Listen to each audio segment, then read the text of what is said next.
Alright everybody, welcome to the channel today. Today we're going to be talking about a project that I started, some months ago, back when it was quite a bit warmer out. And that is a removable tooth bar for the Mustang 310 skid steer. And I built this out of an old cutting edge, come off of an old John Deere skid steer, I believe, about a 6 or 7 foot bucket on it. I cut it down, used all the pieces, and I welded it all together. And the original intro to this video that I did decided to get wings and fly away, so we're going to be doing it again after the fact. I'll give you a quick overview. I designed it to be, I believe, 34 inches from the side plates here and over there on the other side, right there. And the way this works is it's going to slide into the bucket of the Owatonna, and there's going to be 2 bolts, one on each side.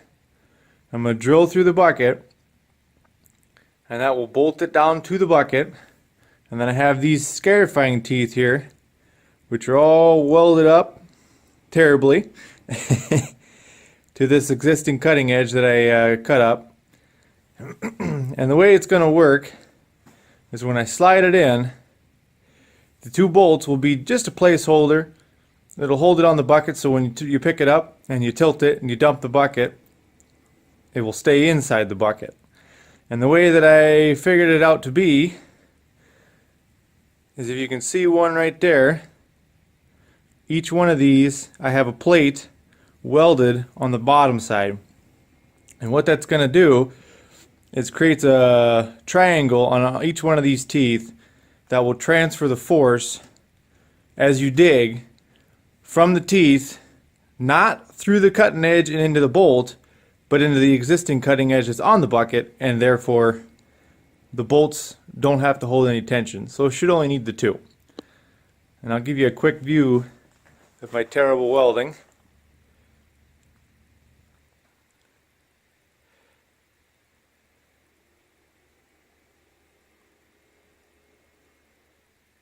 And they're welded top and on the bottom side.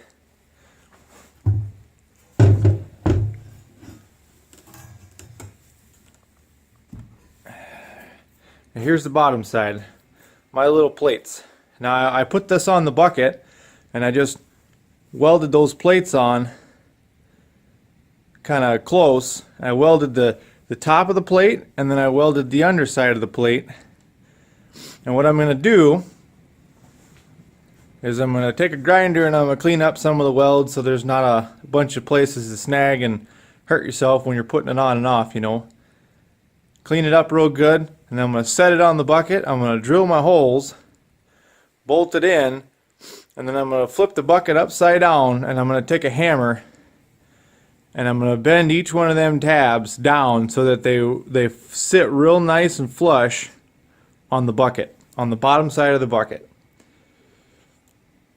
Not too close so that you can't get it on and off, but close enough that it, when you back drag and things of that nature, you're not going to snag on something and bust them off. So I'll give you a quick mock-up of how it looks inside the bucket. Here we go. That's how she looks. As you can see, it's a snug fit, but it's not too tough that a guy can't pull it off and pull it on.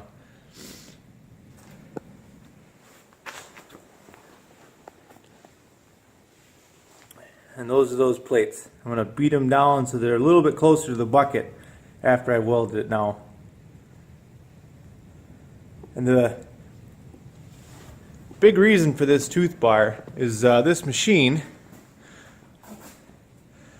as some people might know, it's not a very large machine, doesn't have a lot of breakout force. I don't know what the exact number is, but it struggles a little bit even in the summertime.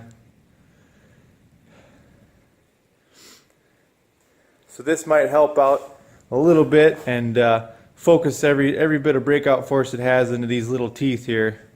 I think there's 7 of them if I remember correctly. And the reason that they are longer on the outside and shorter on the inside is because that's just the material I had. And I figured that as time goes on, I've always noticed that the corners of buckets and things of that nature, they always seem to wear more. So I can always grind down the ends as they wear, and it'll even out with the inside. And some might say, oh, how come they stick out so far? Well, that's intentionally done, and that is partially because they are not really replaceable. They're not, you can't bolt nothing on like a proper tooth bar would be, and those would be nice. However, this is a DIY project. And the other thing is, of course, you can grind them down and sharpen them as the years go on, and you'll still have a nice clean tooth. The other thing, of course, is one of the things I want to use this for other than dirt work, which I think will be really handy, is they stick out so far like that, so when a guy wants to, he can get under a pile of brush and kind of pick up some smaller amounts of brush and logs and things, and it'll help a little bit with that, getting a bigger scoop. And then if a guy ever decided to, he might be able to rig up some kind of a grapple for this and have a grapple bucket, and that would work pretty handy, I think. But for now, we're just working on the tooth bar. So let's get some time spent on cleaning up the welds and getting the grinding done, and we'll get the holes drilled, get her in place. We'll get those square pieces beat up and flush. And unfortunately, I am not going to paint this.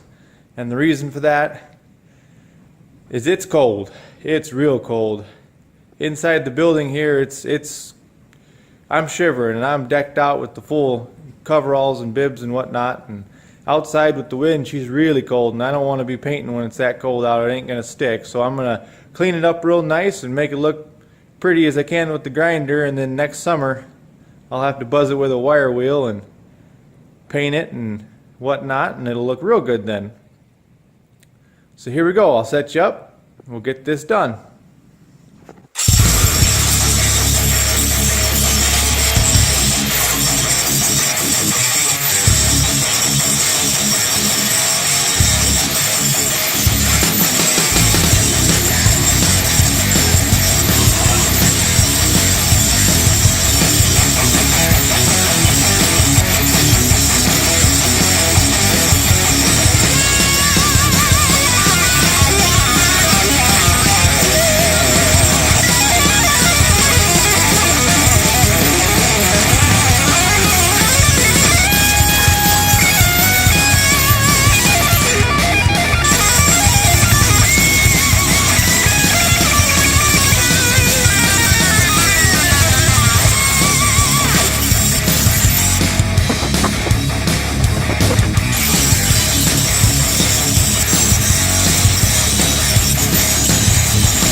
guys, I was afraid of that. This one on the corner here was a little on the thin side, and I was borderline not going to use it, but oh well.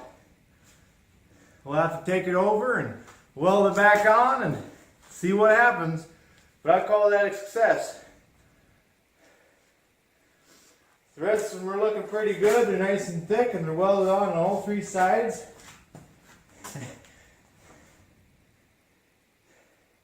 I'm pleased to say at least the fact that my welds held and the actual steel broke because it was a little on the thin side. Oh well. Thanks for joining me. As always, a removable tooth bar for the OMC. Like, comment, and subscribe.